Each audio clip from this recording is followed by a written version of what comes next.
you got a plan. Well, think about it, man. What the worst case scenario if the lights went off? Yeah, and I think that will happen in the next 6 months.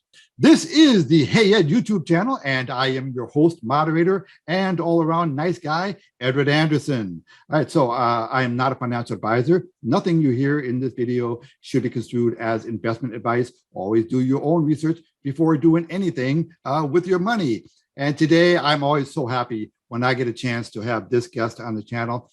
Veterans to my channel will recognize my guests, and the ladies are always appreciative. My views always go up whenever I have this gentleman on my channel. And there's a lot of things I want to talk about that have been on my mind lately. And I was thinking about doing a video on those topics. There's so much better when I have Rob Bruss with me, because he is a man of very high intellect, a man who I respect an awful lot, and he always has such good insight.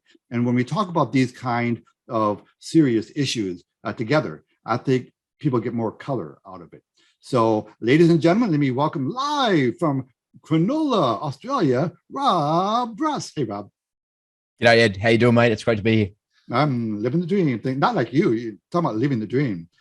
So, to give people an idea of who Rob Bruss is, I bet that I can guess the top 4 items that's on your dream wish list for toys. Yeah, go. What's number one? Number 1, parachute. Yep. A brand new parachute. Ding, ding. Gotta make it like a ding sound.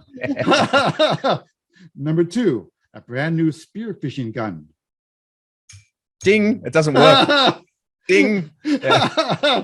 Those spear guns fall apart. They don't last more than about a year. I am up for a new one. You're right. Okay. Next would be the latest, greatest, most technologically advanced drone. I've got that.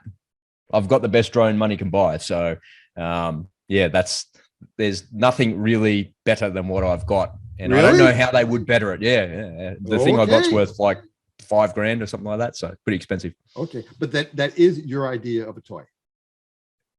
Yeah, it is. It's more of a tool than it is a toy. It's a really abstract concept. If you've never flown a drone before, it's really strange. You take it out of the bag, you unfold the thing, you make sure the propellers are on there properly, you start it, and literally within 90 seconds of you taking it out of the bag, your eyes are like 300 meters away, 100 meters in the sky. And it's like, when you first do that, it's like a really strange experience because it's so crystal clear and it's so easy to use. Anybody can learn how to fly these things. They're not scary or anything like that. But if you've never done it, I really encourage people to do that, just to have that experience of you've got it in front of you and you take your eyes and you put them all the way over there really, really quickly. It's a strange thing that is not part of the human experience. And when you have that stays with you and you want more of it. Okay. And item number 4 would be a half dozen brand new black t-shirts. You're right. You can't really tell, but this is a bit faded.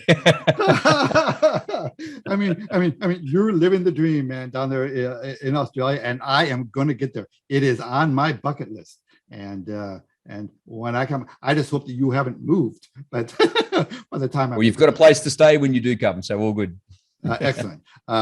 Okay, so there's a lot going on in the world right now, Rob. And I've been, I read a lot. I do a lot of research. I stay up on everything, and there's so much real serious stuff going on. And you and I have had several discussions. You and I did a series of podcasts together. And by the way, Rob Bruss, just in case you don't know, he was rated the #1 podcaster in Australia like 5 separate times. We're talking world-class man here. So that's why I'm always so lucky when he has time to come on the Hey Ed channel. But we've talked a lot this year about the events that have been going on, and we've been calling it all along. Everything we've talked about have come true. And with everything that's going on right now, it just feels like we are in a very serious moment in time in history, and it's not going to be a fun moment. And so I put together a list of my notes that I've been taking, things that I wanted to do videos about. I thought, well, let's try to put them in one video and then maybe come up with a master, not a plan, but a master thesis about what's going on. Is that okay with you? Yeah, sounds good. Okay. I've got that So- list in front of me as well. Okay, so I'm going to read through the list. Now, bear with me, folks. This is all paraphrased. Some of these are quotes that I've taken along the way from official sources. I didn't take time to take videos off of YouTube or to bring up, because I'm always worried about copyright issues, frankly. So this is all paraphrased from my notes. All right. So, number one, top US military leaders have contacted family members to tell them to start prepping for food, water, gasoline, and other essentials. Top military leaders, I mean, from the Pentagon, this has been leaked out that, word has gotten out that they're calling their family members saying, hey, you got to start prepping. All right. And maybe some of these reasons that I'm about to explain will explain that. Okay, so the South Korean government has issued orders to the military to retaliate swiftly and sternly in the event of any aggression by North Korea. So apparently there are things going on in North Korea that lead them to believe that something is afoot. Now, the U.S. military, we have a very big presence there, and we have a treaty with South Korea. So the U.S. military stands ready to assist with any defense of South Korea. But the same U.S. military is also committed to assist Israel in the event of an attack from Iran, and assist NATO, of course, in an attack by Russia. Now, the question is, can the U.S. military support attacks from all three of these fronts at the same time?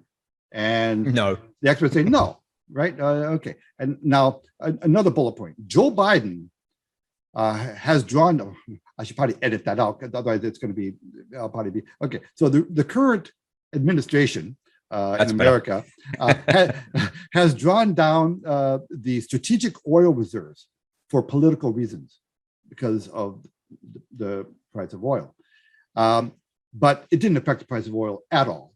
But in the process, he's reduced our ability to fight wars. The strategic oil reserve is set aside specifically in cases of military emergencies. All right. If you have to have oil for your tanks and for your battleships, that's what it's supposed to be for. But now he has drawn it down, and it's worse than that. He ended up selling a large chunk of that oil to China. It didn't go for domestic use at all. All right, so I'll try not to go down too many rabbit holes here. Now, okay, the Bank of England has said that the global energy crisis is just getting started, and that we can expect far more chaos in the entire commodity space. Norway has warned that gas exports to the UK could be cut off as early as this weekend. In the very near future, there may be NATO, there may be aggression by NATO against Russia, led by the US military, that will emanate from Poland and the Baltic states. Now, what I'm referring to there is that there have been reports lately that they've been building up forces to an unusually high degree in Poland and in the Baltic states. And you have to ask why. And they're theorizing that they're preparing for an aggressive move by NATO to defend Ukraine. So that's one more thing to put on the table. Now, this is a fun one. In a joint address of leaders from the FBI and MI5, they warned business leaders and academics that the Chinese takeover of Taiwan will represent one of the most horrific disruptions. This is a quote, by the way, one of the most horrific disruptions of the supply chain to the Western world that our planet has ever seen, end quote. And they emphasize that the West is, quote, in conflict right now, and that the very way of life of Americans and all Western countries is at risk of being completely shut down. These are, end quote, these are FBI officials and MI5 officials. Okay. Okay. They go on to say that they said that and that the threat from China is a game-changing challenge. That's the way they put it. The Chinese Communist Party is covertly applying pressure across the globe. They are warning business leaders that the CCP is a looming threat to global economics and technology. Big surprise there, but where were you guys 10 years ago? But this is the first time that the FBI and MI5 in a joint statement have shared this information publicly. Okay. Next, the White House has lowered the growth rate for the remainder of this year and for next year. And this is one of my favorites. You're going to laugh at this one, Rob. So this is from the White House. All right. The US dollar will continue, they say, to remain the world reserve currency in the world for at least the next 3 months. 3 months? I hope so. I hope it lasts a bit longer than that. Holy cow. And by the way, this came from the White House, and it came from a poll from the Federal Reserve and from leading economists. Just 3 months. Okay. This is a scary one. The Citadel hedge fund has only 0.83% cash on hand that they need to fulfill the obligations for securities that they've already sold. And so as the world financial crisis continues, we're going to see a lot of shenanigans being revealed that have been taking place in the financial. And just so you know, the Citadel hedge fund is one of the largest influencers in the world in the financial industry. And I have more on the list, but boy, I got to tell you, I think that's enough. So I'm starting to see a pattern forming here. But first, I want to give your initial blush thoughts on what we just covered. I'm glad you started with South Korea. I really am, and I'm glad, because that's how the world ends. And not many people realize that. People think that it's going to end in Europe. They'll think it ends in the Middle East. But I've come to realize that the Chinese are the puppeteers that control the North Koreans. And there's 1 million troops that face off against less than 500,000 troops in South Korea. And technically, we're still at war with them because it's an armistice, not the cessation of conflict. So it's fair game for the North Koreans to kick it off. So before I go into my view of all of that, I would ask the people that are watching this, what are you doing to prepare? Do you have at least 6 weeks worth of water available to you? I would say if you do anything, just go out and buy a couple of boxes of water. It'll cost you $10 for 12 bottles of water or something like that. It's not expensive. Or go and buy yourself some plastic jerry cans and fill them up with some tap water and just stick it in your garage. Just, if you're going to do some prep, just do something as simple as that, because what I'm about to say is about to happen.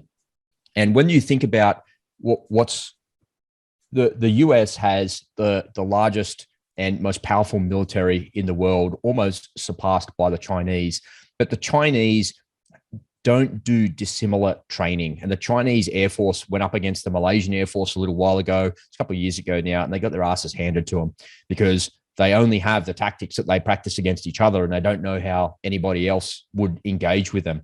So there's a point where numbers in a conflict become really relevant, but the numbers of troops, the numbers of ships, the numbers of aircraft that they have are actually sort of irrelevant, because we can beat them with technology and we can beat them with dissimilar training, and we've just got better people operating them. It's not if you look at the conflict and I'm jumping around a bit here, but just bear with me. If you look at the conflict in the Ukraine, there's been so many Russian tanks that have been destroyed, and they had such a heavy advantage with their armor and their infantry, but they failed to capitalize on the combined arms methodology that we use here in the West, because they don't have decentralized command structures. They have officers and generals on the front line running battalions and running companies and running platoons of operators.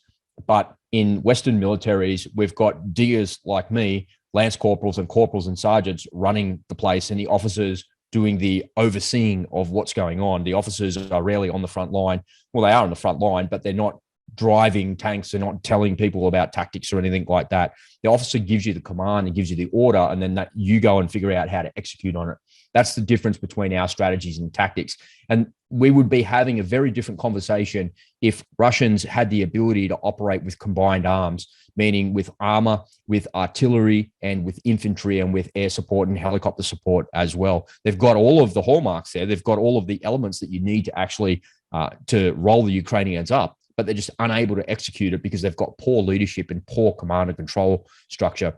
But I don't think that that's the threat that we're facing. I think the Chinese threat is becoming very, very real. And I don't think it's so much to do with Taiwan. I think, to your point there, you started off talking about South Korea. And I think what may happen is it's going to kick off there because the Chinese are now ready to kick it off. So they'll kick it off there in South Korea, and then they'll have a crack at Taiwan all at the same time. But what you failed to remember, and this is how the world ends, folks, by the way, this is the conclusion that I've come to. There's no way the Chinese military can beat the Americans or the coalition that we have, the Quad, the Americans, the Japanese, the Indians, the South Koreans as well. There's no way that you just can't beat us. There's too many of us. So the Russians can't beat us in NATO either. We've just got technical superiority and we've got better command and control, but they've got more numbers. They can't win. So what is it in their doctrine, and this is what I've been studying in the last couple of weeks, that allows them to win, that gives them so much confidence and so much brashness to actually go forward and do what they're actually doing and behave in the ways that they are? And it really comes down to cyberspace and the different versions of EMP. So this is not something that's really spoken about very much. So EMP stands for electromagnetic pulse, and any nuclear weapon that's detonated anywhere in the atmosphere will put out a huge electromagnetic pulse, and it will kill and fry all the circuits that are near it. And depending on the type of weapon it actually is and the altitude of that given weapon, that depends on the wavelength of this electricity that's going through the air. So it may not destroy the computer that I'm sitting on here because the wavelength needs to be really short to do that. Better will destroy the transformer that's out bringing the power into this building out on the street. And the electrical grids of all of our countries are really, really vulnerable. And when you look closely at the Chinese and the Russian doctrine, their first strike policy is to use EMP. And what they'll do is they'll turn off the power. And the way they turn off the power is by detonating a nuke high in the atmosphere. And that nuke will fry all of the circuits. They can fire one nuke at 300 miles above central United States, and it destroys virtually the entire electrical grid of the United States. And the way that they would do something like that is they've actually already done it. You don't realize. The North Koreans fired a satellite into space, and that satellite tracks a north-south trajectory.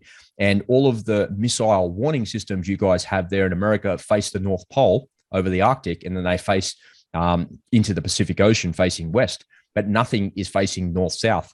So there's been a couple of incidents in the last couple of years where there's been some ships that have been caught in the Gulf of Mexico with SA-2 missiles on them that they can mount a nuke on and fire over the Gulf of Mexico into the central United States up to a couple of hundred miles in the atmosphere to turn the power off. There's been several terrorist attacks in the last 10 years on power stations where they just use kinetic weapons. They're just shooting the transformers and blowing stuff up because these places are not defended. And this is really scary stuff, folks. So I ask you, what would you do if the power went off? That's why I said you need at least a month's worth of water supply there. Because if the power goes off, the water pumps will stop. And you can only live for 3 days without water. Doesn't matter how tough you are. You can only live for 3 days without water. You can live up to 30 to 40 days without food, maybe longer, depending on what you've got. And you've probably got enough food in your house now without doing any prep to last you a couple of months before things come back to what would be semi-normal. But when you read Chinese and Russian doctrine about cyber attack and space and warfare like that, they believe that they can win a nuclear war. They believe that using nuclear weapons as a first strike policy is what they should be doing. And the American doctrine is to absorb the first attack. So if they fire a bunch of nukes at you guys and take out all of your silos and take out all of your military bases and decapitate you, before they do that, they're going to turn the power off. And statistically, 9 out of 10 people will die within 6 months because of no food, no water, lack of exposure, sickness, illness, disease, and chaos in Mad Max type societies. So it's really scary stuff. What would you do if the power went off? and it permanently went off. Well, you can kiss your bank account goodbye. You can kiss everything that you know about life goodbye. And what I believe is going to happen is the Chinese are going to give a prod to that crazy person in North Korea and say, off you go, get going. Because they can't do anything without Chinese say so. They're just a puppet state of China, and they're a barrier between South Korea and mainland China. And I think that if there's 1 million North Korean troops coming forth to try and spill over the border, what are they going to do? The only thing they could do is use tactical nukes. And if they nuke them, then the Chinese will fire a nuke at them, or the North Koreans will fire a nuke. North Koreans have already launched that satellite that tracks north-south above the United States, right over the top of Washington, for heaven's sake. It's like, it's already there. It's already happened. And there's nothing we can do about it. And I don't think so much that it's necessarily going to be tactical nuclear war in mainland Europe. Nuclear weapons are an all or nothing proposition. And I think if you turn the power off, that's something that you can do to decapitate the US military. So you think of all this one world government. So I'm just going to put my tinfoil hat on here for a second. You think of this one world government and this great reset that they're trying to do. They're trying to do that, and they tried to do that with this worldwide sickness that everybody had. Yeah, so I won't mention the name so they don't get canned here on YouTube. But they tried to do that, but you're never really going to control anybody with that sort of fear, because you're never really controlling these militaries. So if they go away and turn the power off, and they go away and have a first strike policy where they know the Americans will absorb that first strike before they don't have a launch on warning command anymore. If the Ruskies launch their nukes at mainland US, previously SBIRS would pick it up, space-based infrared would pick it up, and there's a bunch of infrared satellite systems that would pick it up, and we can move to try and intercept some of these things. But the reality is, before anything happens, you're probably going to absorb that first strike, and you're probably going to have a decapitation of the US military. And now that there's a full-blown nuclear war that's happened and the US military has been decapitated, what are we going to do? We're going to have to come together as a new world order, as a one world government, to fight these evil communist regimes and to destroy them once and for all. And that's how they're going to get their one world government. That's how they're going to get their one world currency. That's how they're going to do that, by instigating a nuclear war, by beginning World War III. And I'm convinced that they're going to use an EMP strike. I'm convinced that that's actually going to happen. When the Australian government came together with the US and the Brits, and they created that thing called AUKUS, because we need new submarines, and our government has been just impotent in getting ahead of these threats. Although, in their defense a little bit, these threats have only come about in the last couple of years, and buying submarines and fighter jets and arming your military takes a long time to do that and a long time to train them. But as soon as we said that we were going to buy nuclear-powered submarines and we're going to get them from you guys there in the States and share the technology with the Brits, and the deal with the French fell over, the Chinese said, well, that's a shame, because now you're a target. And I think about how we could be a target. The Chinese would take Pine Gap off the table straight away. They'll destroy Pine Gap in the middle of Australia, which is the eyes and ears of the Southern Hemisphere. That's where all of the targeting data comes in from, all of the satellite-based systems and all of the drone-based systems. It all comes through Pine Gap. And then they'll fire an EMP, one in the northern part of Australia and one in the middle part of Australia, and they'll turn the power off the entire east coast of Australia, where all of our population is. And then they'll just come ashore. And they don't even have to come ashore. They don't have to fire around at us. They can just leave us, turn the power off, leave the power off for like 6 months. 9 out of 10 people will die. There is no resistance. They don't even have to come here. You're just taking that completely off the table. So when you think of a kinetic conflict, like you think of a conflict of Vietnam, then the first Gulf War, the second Gulf War, then Afghanistan, and all of the conflicts that we've had in modern times, that we're not going to have a conflict like that. It's not going to be like that. We're not going to be shooting at each other from 100 meters away in some compound, some mud brick compound like we were in Afghanistan or in Iraq. That's not going to happen. They're going to turn the power off. Yeah, they're going to use a nuclear weapon to do that with, fire it in the atmosphere, which has no real radiological effect. And the other thing is, we stopped building nuclear weapons 30 years ago. The Americans used to have 3 warheads on their Minuteman missiles, but because of the treaty, they now only have 1 warhead on about 300 missiles. The Russians have up to 30 warheads space for 30 warheads on the front end of their new Satan II missiles, but they have 15 warheads and 15 decoys that go in there. And then their hypersonic missiles, the re-entry vehicle can dodge the incoming missiles to try and hit it. And we use kinetic energy to actually intercept these missiles. So you have to hit a bullet with a bullet, so to speak, but the bullets that's coming at you can dodge the one that you're firing at it. So this is really doomsday stuff that's coming to the end. But I also think there'll be a first strike that's absorbed by the US. And I think that there's more in space than you actually realize. I think that there's ballistic missile capability in space to rain down on the Russians. And the reason I say that is there's a big hole in the American space budget. It's like $20 trillion that's never been accounted for in that space budget. So what do you think they were putting in the space shuttle all those years? I remember watching space shuttle launches, and they were doing that, and it was a secret military operation. And they'd fire the space shuttle off, and that's all you knew about it. And when it was a science-based one, there was cameras and it was all the good fluffy stuff that NASA had. It was great. But there was many times, there was like week after week, they were launching these rockets into space, putting spy satellites in there or whatever the hell else they were doing in there. But that was part of the treaties as well, was to never weaponize space.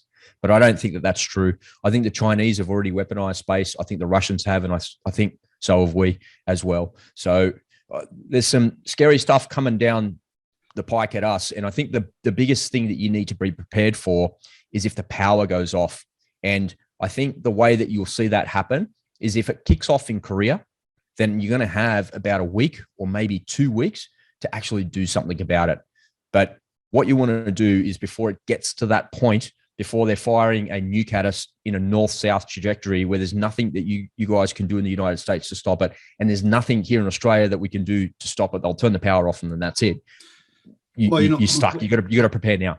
Well, when you hear that top leaders at the Pentagon are calling their family members, telling them to start loading up on gasoline and food and water. Why would they say that? You have to ask yourself the question, like, because the only reason that you would need to stock up on food or fuel or water is because you think there's going to be something wrong with the infrastructure. Exactly. And when they're telling you to buy a bulletproof vest and to get ammunition, that's because it's going to turn into Mad Max. Mm-hmm. Like, why else would they be telling you those things? Yeah. And they're not telling the public to do that. No. They're calling Aunt Mary.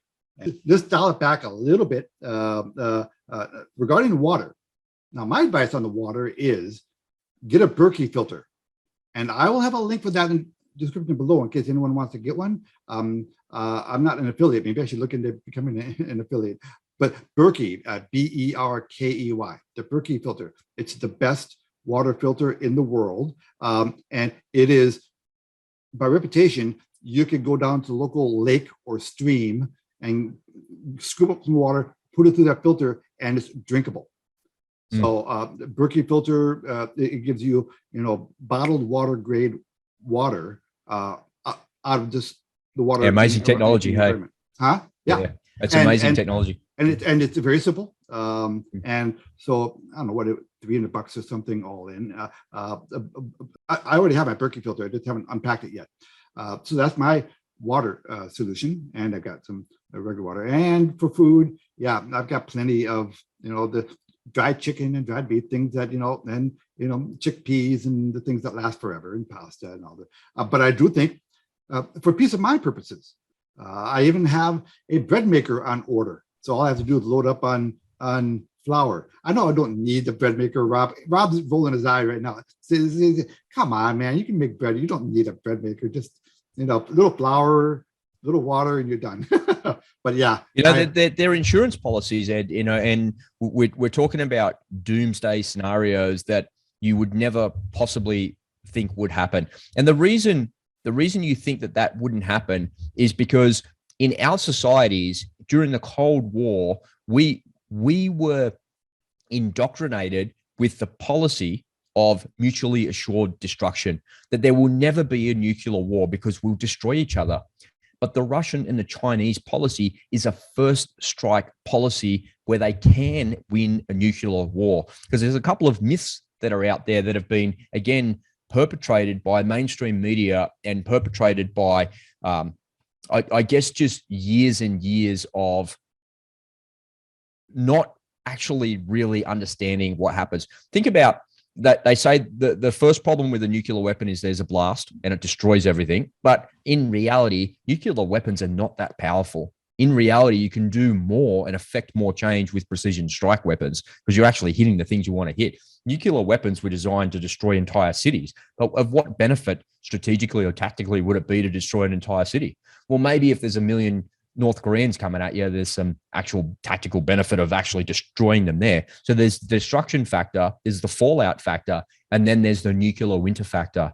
So think about all the nuclear tests that we did in the 50s and 60s. That was enough weapons were tested on all sides to constitute what would be a nuclear exchange, which would happen in a short period of time if it ever comes to pass, which it will in the next couple of years.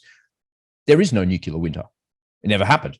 The fallout that actually happened, yeah, sure, it was bad. Some of those places are uninhabitable and you can't go there anymore. Places like Chernobyl, that place in Fukushima in Japan, that's uninhabitable. You can't go there anymore. But think about all the places in Australia where they let off the nuclear weapons, in Nevada where they let off the nuclear weapons. You could stand on the strip in Nevada and see the nukes go off. Yeah, that's how close it was. But there's still people there. So the fallout is not as bad as what everyone makes out to be. And the nuclear winter is non-existent. That's all BS. That was perpetrated by Carl Sagan in the 1980s, saying that if Pakistan and India ever fired nukes at each other, it would put up so much dirt and ash into the atmosphere that it would create a nuclear winter that would last for 50 years. It was all BS. The volcano that went off in Tonga recently, remember that footage you saw from space that boom, it just went off? That was the biggest explosion ever recorded on planet Earth. That was bigger than the Krakatoa volcano in the 1800s. So, but did it affect us? No. That's like has the power and the force of like thousands of nuclear weapons going off all at once, and it spews out all of this dirt and ash into the atmosphere, but did it cause any problems? Not really. The volcano in Iceland caused more problems because of the proximity of that to Europe and to the European continent and all the volcanic ash that's in the atmosphere. And that happens from time to time across the Pacific here in Hawaii and also over near Indonesia in all those volcanic islands. Planes just got to fly around all that stuff. But the one that went off in the middle of the Pacific with Tonga and the force of that explosion and all of the pollution that it created, it actually didn't do anything to our environment. So the Russians and the Chinese know that nuclear winter is a myth. The fallout thing really isn't that much of a problem. And who cares when nuking the enemy anyway? So what are the blast effects actually going to do? Are they going to do anything? No, but the EMP effect that we get from it is actually going to get us to win. And that's what gives us the one up. And that's how we're going to, and there's nothing we can do about it. We can't stop it. Yeah, so short of that scenario, which I actually, I'm right with you, man. Look, this is why I love having Rob on the channel, because man, he's a wealth of knowledge, and I really respect his opinion on all of this stuff. But I also want to talk about, I want to pick your brain, get your opinion on the stuff just short of that, the economic stuff. We all know what's going on in Sri Lanka, or if you don't know, you really need to know what's going on in Sri Lanka. Sri Lanka, Mad Max. Yep, it's a fallen state, right? Yep. People should do. I'm not going to put a video here on it again because of copyright stuff. I don't know how people get away with posting other people's videos, but do a YouTube search for Sri Lanka, and you see it's amazing footage where you see tens of thousands of Sri Lankans storming the presidential palace. It's amazing footage. It is. It looks like what they burnt it down. Yeah, it looks like what the 1917 revolution must have looked like, in St. Petersburg. And it must have been what the fall of Versailles must have looked like during the French Revolution. That must have. You can imagine that was what the scene was. And this is Sri Lanka. Now, sure, they're a third world country, but listen, you got a similar thing going on in Turkey, in Albania. People are in the streets. You don't even have to look. You can even look to the Dutch, where the Dutch farmers are going on strike because the government is telling them that they can only grow so much crops because of the woke green agenda. So they're not allowed to put more than 30% of their usual fertilizer in the ground. And so the farmers are protesting. And how does the government react? They bring out the guns, man. So, and look what happened last year with the truckers in Canada. They put up a little bit of a fuss, and the government came down. They crushed the poor people. People can't get insured. The truckers can't get insured, and they destroy their lives. So a little bit of pushback by the public, and the government is they're going to come down hard on you. So the forces to be, they're not going to just let you protest anymore. It's not like the good old days of the 1960s where you could protest and people respected your opinion and they respected your right to do it. You're not allowed to dissent anymore in certain areas. And so the stuff that's going on right now, it's all related to economics and the economy. So set aside the evil intentions of the people who are destroying our economies. Just look at the practical effect. All right, now, my 3 recommendations in all these videos we've been talking about have been, I've got 3 recommendations, right? First is reduce your exposure to the traditional financial system. Anything you have in your bank or in your crypto exchange for that matter is not safe. It can, and in the next financial crisis will be confiscated. It will be taken.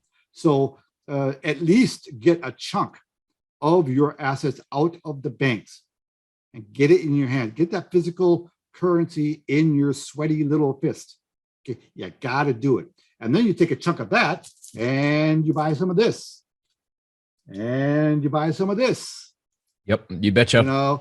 So do some of that, okay? And then the third thing you do is start establishing streams of passive recurring income. Because inflation, you think is bad now, it's going to get worse. I think that we are going to see Venezuela type inflation. We're going to see Weimar Republic type inflation. And the best way to counter that is to beef up your income streams. If inflation is going to be running at 20% plus, and it's going to happen, your buying power is being eroded big time. You have to establish streams of passive recurring income. And on my YouTube channel, I give you some ideas.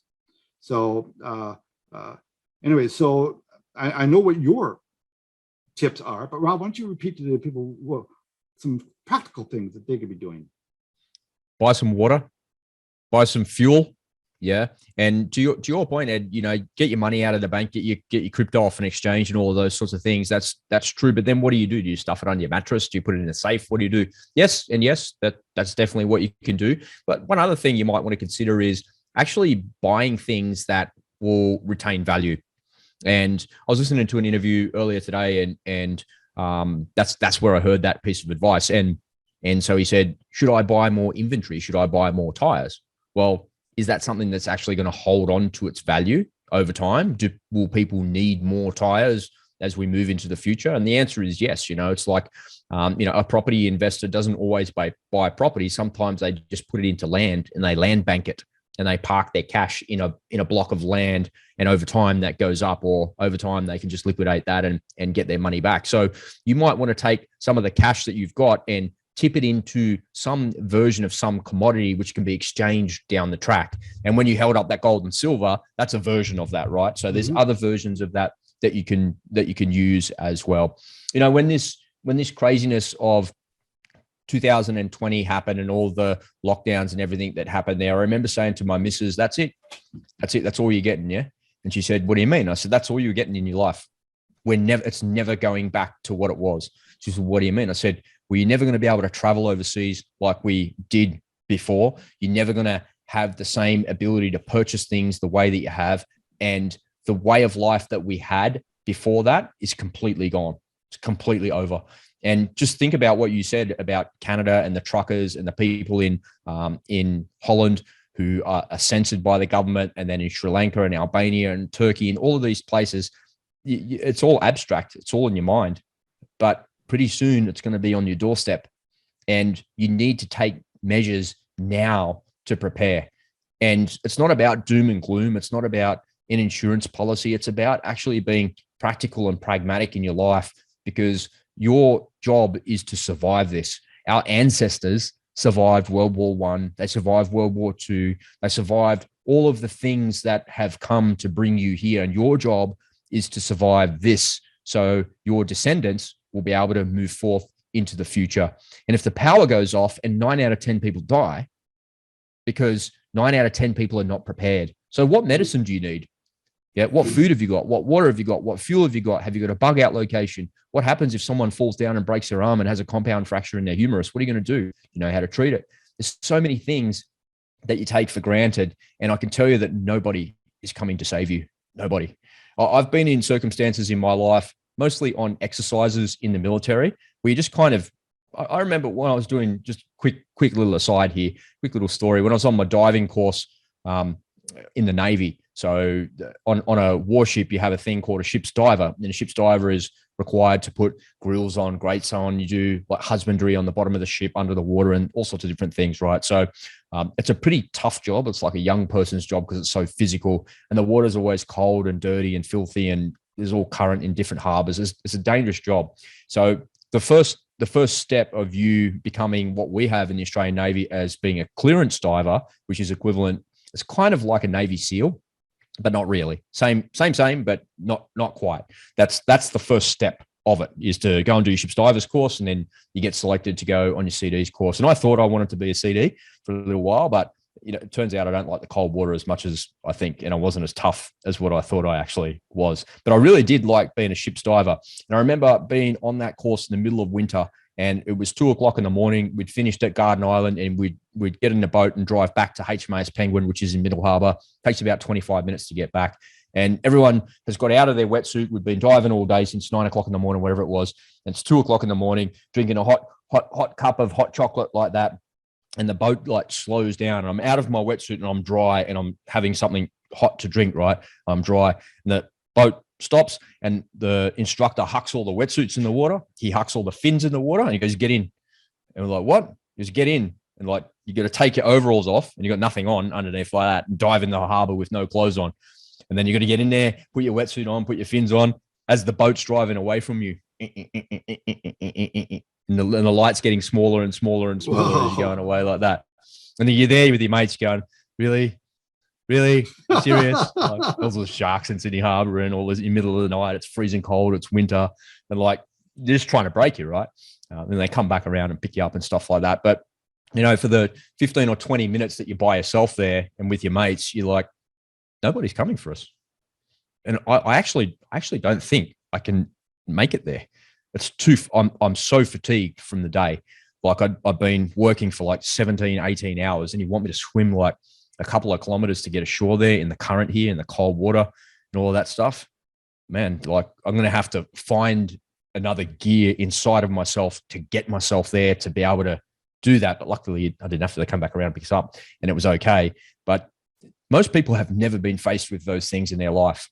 And if the power goes off, and if the way of life that we have goes away because some crazy person wants to rule the world, some modern day Hitler freak wants to rule the world, we're going to find ourselves in a really, really difficult situation really quickly. And that is why 9 out of 10 people will die. Yeah. And the simple things, So I held this up, right? So gold and silver. Yeah. People laugh now, people, buying gold and silver. But listen, you got to find things. Well, one idea that someone mentioned once, and I said, it's not a bad idea. That is, buy a used car made prior to 1979. Yep. Namely, a car that does not have computer chips in it. Right. No EMP is going to affect that. Right. It's purely mechanical.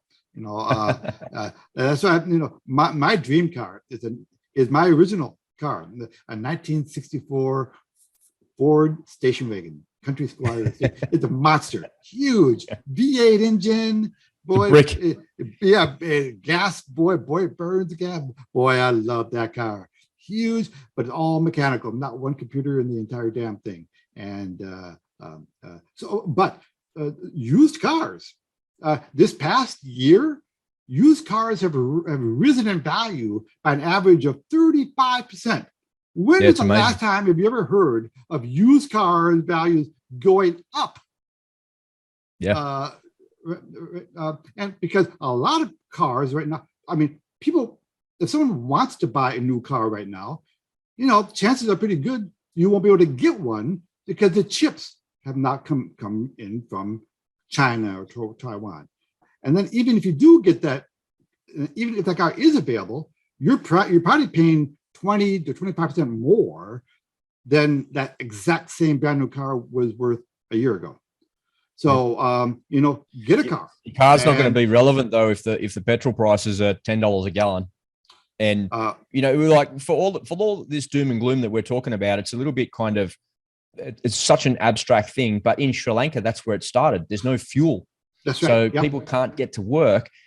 And energy is what underpins our entire society, and it underpins our just-in-time food systems and all of those things. So if fuel prices go up to $10 a gallon there in America, petrol prices here in Australia are actually more expensive than in the US. So the calculation, it's more expensive.